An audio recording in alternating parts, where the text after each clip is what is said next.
Genesis chapter 3. Verse 1. Now the serpent was more subtle than any beast of the field which the Lord God had made. And he said unto the woman, Yea, hath God said, Ye shall not eat of every tree of the garden? Verse 2. And the woman said unto the serpent, We may eat of the fruit of the trees of the garden. Verse 3.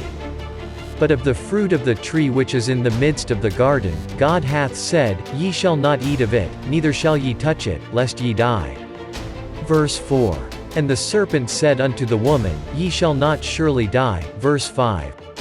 For God doth know that in the day ye eat thereof, then your eyes shall be opened, and ye shall be as gods, knowing good and evil. Verse 6. And when the woman saw that the tree was good for food, and that it was pleasant to the eyes, and a tree to be desired to make one wise, she took of the fruit thereof, and did eat, and gave also unto her husband with her, and he did eat. Verse 7. And the eyes of them both were opened, and they knew that they were naked, and they sewed fig leaves together, and made themselves aprons. Verse 8. And they heard the voice of the Lord God walking in the garden in the cool of the day, and Adam and his wife hid themselves from the presence of the Lord God amongst the trees of the garden. Verse 9. And the Lord God called unto Adam, and said unto him, Where art thou? Verse 10.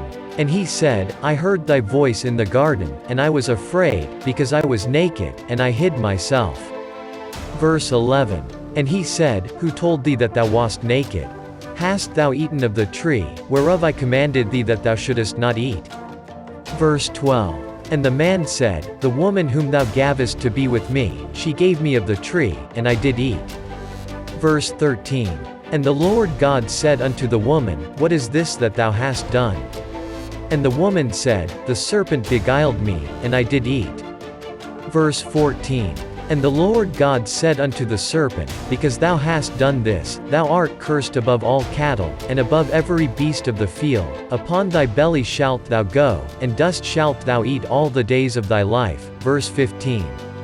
And I will put enmity between thee and the woman, and between thy seed and her seed, it shall bruise thy head, and thou shalt bruise his heel. Verse 16. Unto the woman he said, I will greatly multiply thy sorrow and thy conception, in sorrow thou shalt bring forth children, and thy desire shall be to thy husband, and he shall rule over thee.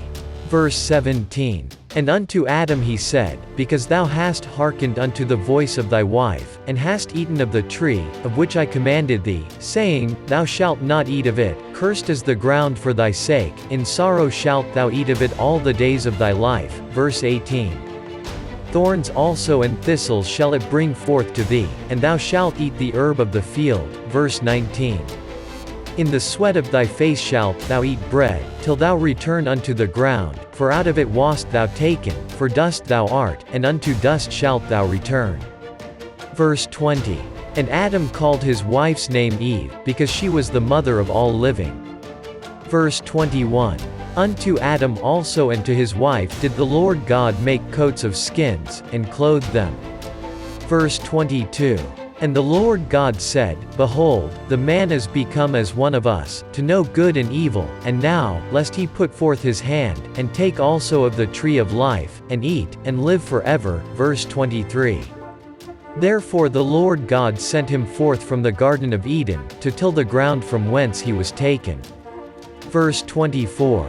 So he drove out the man, and he placed at the east of the Garden of Eden cherubims, and a flaming sword which turned every way, to keep the way of the tree of life.